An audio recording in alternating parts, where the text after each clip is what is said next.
제2차 세계대전 종전 이후 약 70여 년 동안 대표적인 국제 기준금리로 활용해왔던 리보 금리가 새로운 기준금리로 대체될 상황까지 놓이게 됐었죠. 원래 계획대로라면 올 하반기부터 새로운 국제 기준금리로 대체되어야 하는데요. 만약 대체된다고 한다면 국제 금융시장에 가장 큰 변화 가운데 하나가 아닐까 생각됩니다. 그만큼 우리에게도 많은 참고가 되지 않을까 싶기도 한데요. 오늘은 사라지는 리보 금리라는 주제로 한국경제신문사의 한상춘 논설위원 모시고 자세히 알아보도록 하겠습니다. 위원님 안녕하세요. 네, 안녕하십니까. 네, 리보 금리 이렇게 주제만 봐도 사실상 좀 어렵게 생각하시는 분들도 있을 텐데 조금 더 쉽게 풀어나가기 위해서 무엇인지부터 좀 설명을 해주시죠. 리보 금리가 사라진다. 이 국제금리 시장에 사실 있을 수 없는 얘기가 지금 벌어지고 있는데요. 사실 오늘 내용이 좀 경우에 따라서는 상당히 어렵습니다. 네. 그러나 국제 자금 조달이라든가 이미 금융에 종사하는 사람들 입장에서 보는 리보 금리가 얼마큼 중요한지는 잘 아실 거로 생각하는데요. 이것이 없어진다는 얘기입니다. 네. 그래서 리보 금리는 대체로 아시겠습니다는 일단 발음이 리보 금리, 라이보 금리. 저희들이 국제 자금 쓸 때는 리보보다는 라이보 금리 뭐 이렇게 표시하는데요. 한국은 리보 금리로 많이 알려졌더라고요. 요건 이제 런던 시중은행 그 금리다 이렇게 보시면 되겠습니다. 이게 왜 없어지는 게 혁명적인 변화다 이렇게 얘기할 만큼 국제금시에 주목되냐면 한때는 480조 달러 왜 진행자께서는 장님께서는 왜 깜짝 놀라지 않습니까? 480조 달러입니다. 달러로. 네. 이게 그 금융상업의 벤치마크 금리거든요. 네. 그래서 모든 그 480조 이상 달러의 사실 금융상업의 벤치마크 그러다 보니까 이것이 사실 기능이 약화돼서 없어진다고 본다면 새로운 잣대를 어떻게 사용할 것이냐 하는 측면은 많은 금융인들이 사실 관심이 될 수밖에 없는 상황이거든요. 그래서 선제적으로 그 준비를 해 주셔야 되는데요. 사실상 국내에서 보면 다른 일 때문에 아주 그 지역적인 일 때문에 이런 큰 변화에 대해서 준비하지 못하는 시각이 있어서 오늘 이 문제를 좀 긴급히 얘기해 드는데요. 사실상 그렇습니다. 모든 기준금리라는 것은 정책금리, 기준금리랑 신뢰가 중요하지 않습니까? 신뢰가 중요한데 왜 이것이 조작 사건에 휘말렸을까 하는 측면에서 보면 아까 제가 480조 달러라 했지 않습니까? 그렇죠. 네. 조개 금리의 스프레드를 0.0001 스프레드만 변정시키다 하더라도 사실 금융사 입장에서는 엄청난 수익이 찾아오는 거 아니겠습니까? 그렇겠죠. 워낙 규모가 크기 때문에 그래서 이런 측면이 사실 그 신뢰인데요. 이 신뢰가 금융사의 이기주의 내지는 극단적인 전문 경영인들의 업적을 이렇게 내놓는 이러한 한때 그 나라를 물기 위한 특별 보너스를 받기 위한 이런 문제에 치중하다 보니까 결국 조작 사건에 휘말렸었거든요.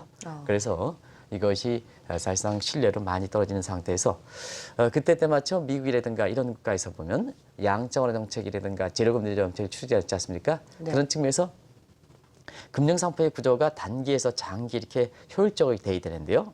사실 단기 상품 금융시장이 급격히 위축됐습니다. 그러다 보니까 이 라이버 금리의 기능이 자연스럽게 줄을 수밖에 없거든요. 그리고 시청자 여러분께서는 아마 기억이 나실지 모르겠습니다만 리버 금리 관련해서는 사이버 금리, 코리버 금리 이건 잘 아실 겁니다 생각하는데요. 사이버 금리는 싱가포르의 은행 간 금리다. 코리버 금리는 한국의 국고채 금리 3년물 내지는 10년물이 대체하기 위해서 한국의 은행 간 금리, 코리버 금리를 이렇게 했는데요. 사실 코리버 금리가 활성화하지 못하는 것도 때 맞춰서 그거의 벤치마크 금리였던 리버 금리가 기능이 신뢰가 떨어짐에 따라서 당시에 뭐 3년 만기 국고채 금리라든가 10년 만기 국고채 금리를 대신할 수 있는 대표 금리, 정책 금리를 이걸 만들어야 되지 않느냐 하는데요. 이것이 활성화되지 못한 측면도 있다 이렇게 보여졌습니다. 네. 또 말씀하신 대로 리보 금리가 벤치마크 금리로 신뢰를 잃으면서 그동안 자성의 목소리가 또 커졌는데요. 급기야는 대체 금리를 마련하기로 합의했다고 합니다. 어떤 내용인지 조금 더 자세히 설명을 해주시죠. 네, 사실 리버 금리는 국제에서 본 인트레스트 시스템, 한 나라에서 인트레스트 시스템의 금리 책이라는 게 있습니다. 이 정책 금리가 건드려주면 예금 금리, 그다음에 대출 금리, 시장 금리가 스프레드가 유지해야 되는데 이게 잘 유지해야 금융시장의 효율성이 있는 거거든요.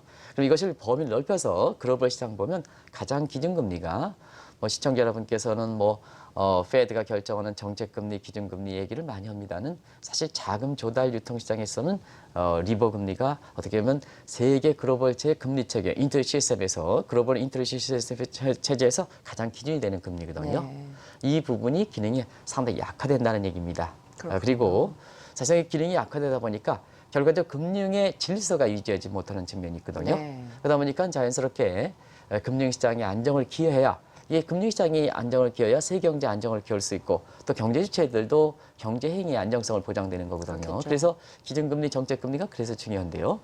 그런 측면에서는 그동안 지금으로 한 70년입니다는 한 60년 이상 사용했던 이러한 리버금리가 신뢰성이 떨어짐에 따라서 빨리 금융시장이 안정을 기여하자 하는 측면에서 세계경제 최고 단위가 지난 주말에 끝났습니다는 G20 아니겠습니까? G7보다 지금 G20인데요. G20에서 금융의 안정 역할을 하기 위한 책임 역할 하기 위해서 G20 FSB라고 해서 FSB로 해서 네. Financial Stability 여기 이제 아마 자막이 나갈 겁니다. 오늘 좀 내용들이 상당히 어렵기 때문에 여기 이제 이걸 네. 가지고 좀 하시기 친절하게 바랍니다. 소개를 네네. 해주고 계시는데요. 이렇게 인데요. 결국 이 기능은 뭐냐? 금융시장 안전변 역할을 한다 이렇게 볼 때 있습니다. 그래서 이 G20 FSB에서 사실상 대체금리, 리버금리를 대체할 수 있는 이런 자체적인 연구안을 했고요. 네. 그다음에 또 한 가지 트랙을 해서 보면 미국 역시 국제금리의 중심지 역할이다 보니까 결국 리버금리 감독을 네. 맡은 미국이 자체적으로 좀 연구해달라 하는 그래서 투 트랙으로 이렇게 돼 있는 상태거든요. 그렇군요. 그러다 보니까 우리 2013년서 또 리버금리를 사용하지만 네. 앞으로 조만간 뭐냐? 뭐 예를 들어서 장애커가 이렇게 사실상 옛날에 사귀었던 남자가 있고 새롭게 사귄다는 남자가 있으면 어떻게 되겠습니까? 아무리 기존에 사귀었던 남자와 관계가 돈독한다 하더라도 장애커 입장에서는 자연스럽게 새롭게 만나는 남자에 대해서 관심이 더 높은 거 아니겠습니까? 그렇게 되겠네요. 네네. 네. 아무래도 이제 그런 식으로 이제 보냐면 아무리 오랫동안 사용했다 하더라도 사실상 리버금리가 새로운 그 대체금리로 바뀐다 이렇게 보면 시장에 있어서는 자연스럽게 리버금리 기능이 상당 부분 약화될 수밖에 없거든요. 그런 측면에서 지금 상태에서는 이제는 리버금리에 대체할 수 있는 이러한 그 새로운 금리가 이제 실효성까지 검토돼서 조만간 이것이 발표될 거로 이렇게 보고 있습니다. 네. 이미 국제금융시장에서는 네, 자금 조달 시 리버금리를 기준금리로 사용을 하고 있다고 하는데요.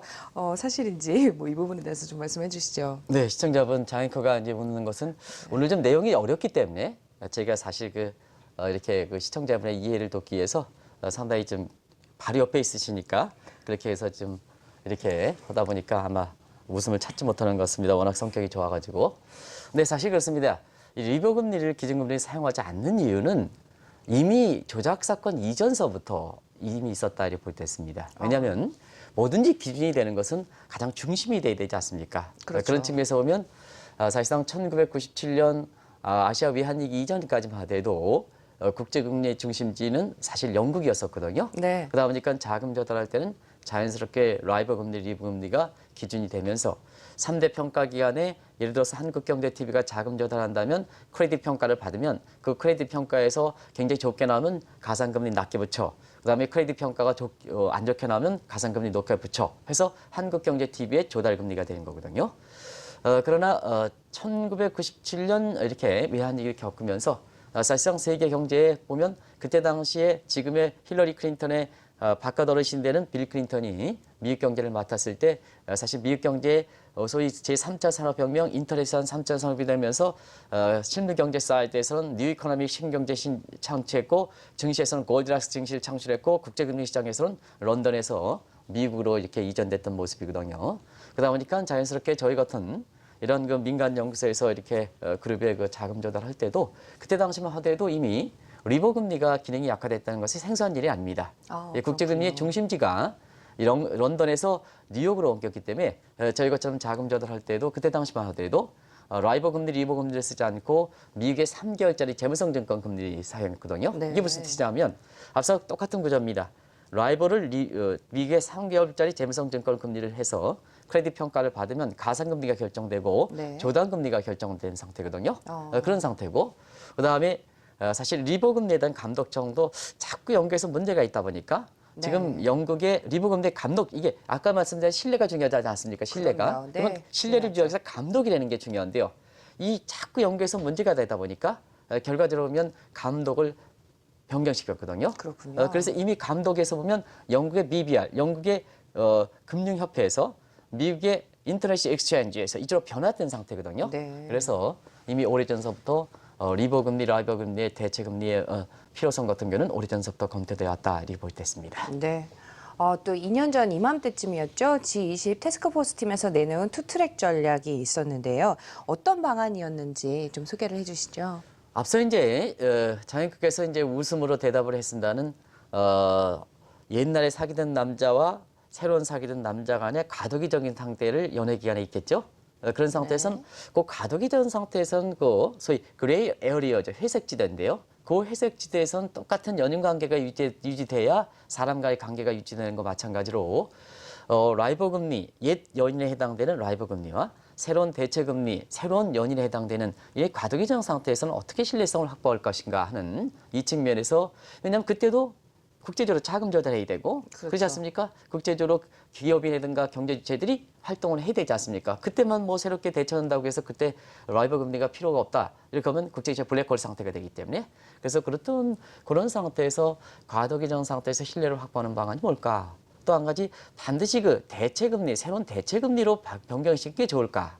왜냐하면 기존의 간섭이라든가 이런 거 있기 때문에 제도라는 게 있기 때문에 그런 측면에서 두 가지 목적으로 사실상 2013년서부터 GFSB 내지는 미국이 이렇게 해서 자체적으로 투트랙 방안을 이렇게 이 문제를 가지고 검토했다 이렇게 보겠습니다. 그래서 퍼스트 트랙은 여기 나오는 것처럼 네.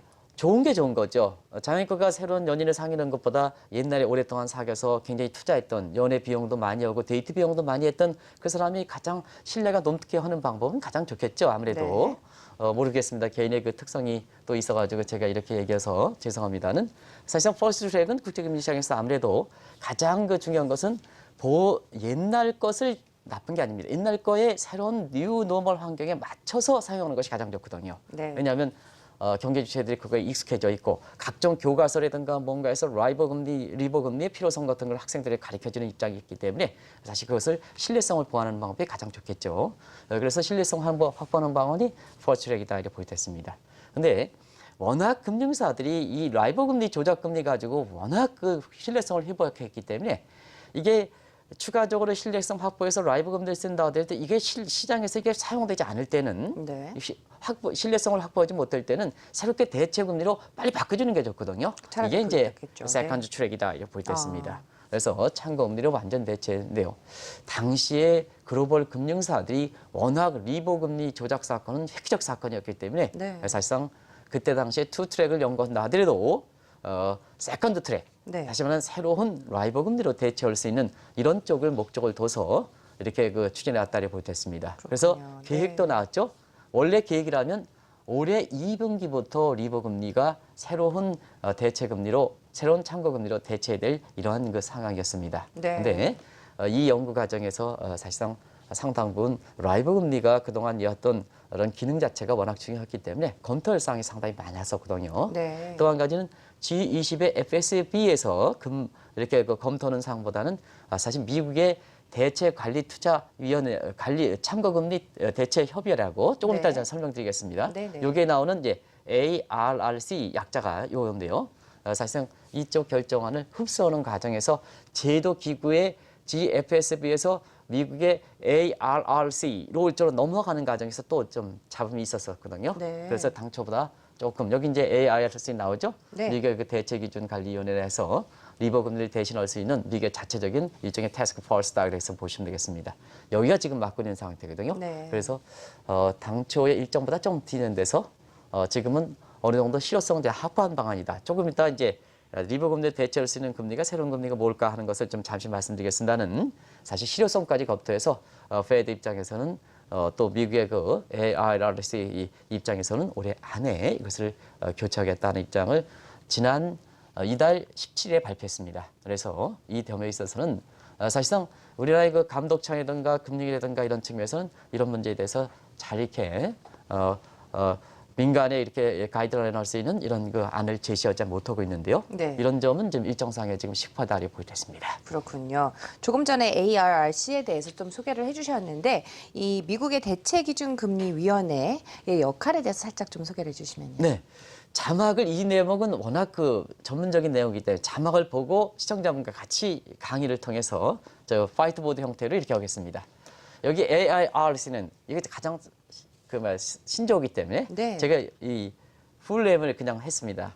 이 Alternative Reference Rate Committee라 해서 아까 말씀드렸다시피 리버 금리를 대신할 수 있는 대체 참고 금리를 만들어내는 기구다 이렇게 볼 때 있습니다. 일종의 태스크 펄스인데요. 임무가 끝나면 끝나는 겁니다. 네. 상설적인 기간은 아니고 여기서 리버 금리를 이렇게 대체할 수 있는 금리가 여기 OBFR, TGCR이라고 해서 두 개로 압축되어 있는데요. 사실 OBFR은 나중에 자막을 통해서 말씀드리겠으면 페드의 초당기 금리다 이렇게 볼 때 있습니다. 네. 그리고 여기 이제 나오죠. 이렇게 해서 사실 양대 그 국제금리의 중심지인 미국과 그 다음에 유로화 이렇게 해서 합작된 이런 금리다 이렇게 볼 수 있습니다. 그래서 네. OBFR 금리가 있고요. 그다음 또 하나를 검토했던 TGCR 미국의 담보 국채 담보의 초단기 금리에 해당되는데요. 네. 요거는 이제 무시해도 되겠습니다. 근데 왜 그러냐면 요 둘 중을 가지고 리거 금리에 대체할 수 있는 이런 그 새로운 그 대체 금리 기준금리를 이렇게 검토해 왔었는데요. 사실 올해 3월부터 OBFR 앞서 네. 이제 자막에 나갔죠. 네. 이거 실효성까지 그 확보된 이런 상태이기 때문에 그렇군요. 올해 연말에는 이 금리로 이렇게 리버 금리를 대처하지 않겠나 이렇게 보고 있습니다. 네. 또 리버 금리를 손을 볼 뿐만 아니라 또 미국의 연준도 종전에 정책 금리를 좀 바꿀 계획을 발표를 했는데요. 뭐 미 연준의 입장에서 어떤 입장을 취하고 있는지 뭐 이 부분에 대해서 좀 다시 말씀해 주시면요. 네, 내일부터 미국에서 사실상 그 이렇게 페드의 그 7월 회의가 있지 않습니까? 시작이 되죠. 사실 네. 그 많은 분들은 추가 금리 인상 문제 이런 거에 대해서 아주 이렇게 관심이 있다는 가능성 자체는 상당히 좀 이렇게 낮다 이렇게 이제 다들 아실 걸로 봅니다는 사실 그 하반기에 미국의 ARFC에서 새로운 그 라이버 국제 인트리 시스템 글로벌 시스템의 기준금리에 해당되는 정책금리에 해당되는 OBFR을 도입할 때는 미국의 연준 세계 중앙은행 역할을 하고 있는 미국의 연준 입장에서는 시청자분이 많이 아는 기준금리 제가 말씀드린 정책금리는 뭐로 변경할 건가? 네. 왜냐 글로벌 인트리 시스템의 정책금리 기준금리가 바뀌었으니까 세계 중앙은행 역할을 하는 미국 내부에서도 네. 정책금리 기준금리가 바뀌어야 되는 문제가 있죠. 그런 문제가 발생하죠. 그러면 시청자 여러분 지금까지 정책금리 기준금리는 뭘까? 시청자분이 많은 전문가들이 얘기하시는 그런 그 정책금리 기준금리는 뭘까 하는 그 중에서는 페더럴 펀드 레이트다 하는 것은 잘 아실 거로 생각합니다. 그런데 사실 이 페더럴 펀드 레이트가 금융 이규에 미국의 정책금리로서 시장금리의 인트리 시스템 금리 체계를 형성할 때 굉장히 기능이 약화되어 있다는 것은 사실 이렇게 잘 아실 거라고 생각합니다. 기능이 약화되다 보니까 미국에서 정책금리 상을 보면 네. 과거에는 금리가 2%, 1.75%, 1.5% 사실 피보 레이트가 하나만 있었죠. 그렇죠. 하나가 있었죠. 네. 옛날에는 있잖아요. 3%에서 2.75로 내렸다. 3%에서 2.5% 했다. 이 피보 레이트 하나만 조정했죠.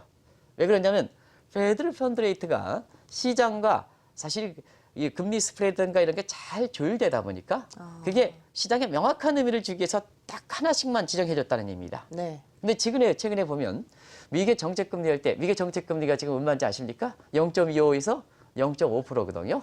왜 밴드 포를 설정하느냐 하는 측면에서 보면 사실상 2012년 11월부터 페드 역사상 100년 역사상 미국의 정책 목표가 물가 안정에서 고용 창출에 대한 뉴 맨데이터를 설정해서 정책 목표가 양분화된 것도 있지만 사실 지금까지 시청자분이 많이 알고 있는 미국의 정책금리 기준계는 페더럴 펀드 레이트가 시장의 금리 타겟을 조정하는데 상당히 문제가 있다는 의미입니다. 그러다 보니까 어떻게 했냐. 오히려 피보 레이트 하나만 지정해야 게 금융시장에 명확한 시그널을 주기에 상당히 효율성이 떨어지다 보니까 지금은 밴드 폴 설정해서 미국도 0.25에서 0.5%를 가져간다 이렇게 보여졌습니다. 이만큼 정책금리 기준금리를 사용했던 미 연준 입장에서 페더럴 펀드 레이트가 많은 기능 약화를 초래했던 상태거든요. 그래서 네. 사실상 의미가 없다 이런 시각도 일부 제기됐었습니다. 그래서 지금은 사실 이런 문제를 리버 금리, 라이버 금리, 대체 금리를 그 연구할 때 똑같은 시점과 같이 연구해서 미국은 자체적으로 연구하는 상태에서 비교적 페드 내부의 태스크포스가 상당히 빨리 이걸 전개시켰습니다. 그래서 여기에 온 RRP 금리라고 하는데요. 이 금리가 이제 자막에 나오겠습니다는 이건 실효성이 검토돼서 시청자 여러분 지금 0.25에서 0.5%는 0.25% 정책 금리가 무슨 금리냐? 온 RRP 금리입니다. 네. 잘 아시는 분이 많지 않는데요. 이 하단선이 바로 온 RRP 금리입니다. 그래서 여기 자막에 나오고 있습니다는 여기 나오고 있죠. 이게 페드 정책 하한선으로 설정하는 0.25에서 0.5% 갈 때 바로 0.25%가 그게 온 RRP 금리다. 페더럴 펀드 레이트 금리가 아니라. 네. 그래서 이미 미국의 시장에서는 자체적으로 시청자 여러분이 많이 아시는 소위 연방기금리 그 정책금리가 아니라 그걸 네. 혼용해서 사용한다. 어. 혼용해서 사용한다. 이미 온 RRP 금리도 밴드폭의 가장 낮은 선에 해당돼서 사용하고 있다 이렇게 보겠습니다. 뭐 말씀대로라면은 이제 미 연준도 종전에 정책 금리를 변경을 하고 있고 또 국제 기준금리인 리보 금리도 이제 변경이 될 거잖아요. 이렇게 되면은 다른 국가들도 좀 정책 금리를 변경하게 될 가능성도 있지 않을까 싶은데요. 네, 당연하겠죠. 왜냐하면 이제 세계 글로벌 인터레스트 시스템의 가장 중심이 되는 금리가 바뀌고 그다음에 세계 중앙은행의 역할로는 미국의 정책 금리가 바뀌니까 네. 자연스럽게 다른 국가의 금리도 바뀌겠죠. 정책 금리, 네. 기준금리가. 그래서 지금은 다른 국가도 사실 3대 현안을 갖고 있는데요. 하나는 뭐냐? 하나는 사실 화폐 단위에서 최고 원정이라든가 이런 문제를 대체화폐, 대한화폐가 많이 돼 있지 않습니까? 그래서 유럽도 지금 최고 원정인 500유로를 마이너스 금리의 효율적인 차원에서 2018년 5월 달까지 사실 발행을 중단하겠다는 입장인데요. 사실상 고액권 폐지 문제가 났었지 않습니까? 그죠? 네.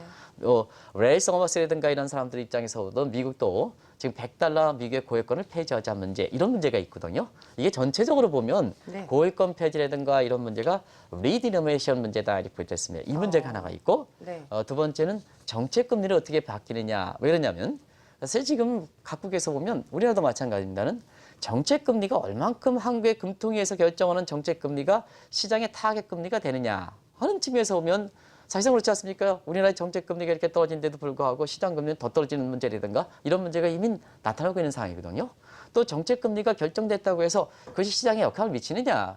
과거에는 기준금리, 정책금리가 될 때는 그날 증시라든가 뭔가 해서 다 좌우됐습니다는 지금은 한군에서 금통위에서 정책금리가 결정하되 시장에 전혀 영향을 미치지 못하거든요. 그 무슨 일일까 하는 측면에서 보면 사실 그만큼 정책금리의 이렇게 시장의 타겟 기능이 그만큼 떨어졌다 이렇게 보게 됐습니다. 네. 한국도 그런 현상이 나타나거든요. 그러다 보니까 자연스럽게 다른 중앙은행들도 지금은 사실 이러한 정책금리를 새로운 환경에 맞춰서 변경하는 문제는 앞으로 급속히 진행되지 않겠느냐. 그래서 시청자 여러분 증시를 얘기할 때 가장 많이 얘기하는 게 뭐겠습니까? 시청자 여러분 많은 전문가들이 얘기하는 기준금리. 저는 네, 뭐 정책금리라 하는데요. 정책금리 얘기를 가장 많이 하지 않습니까?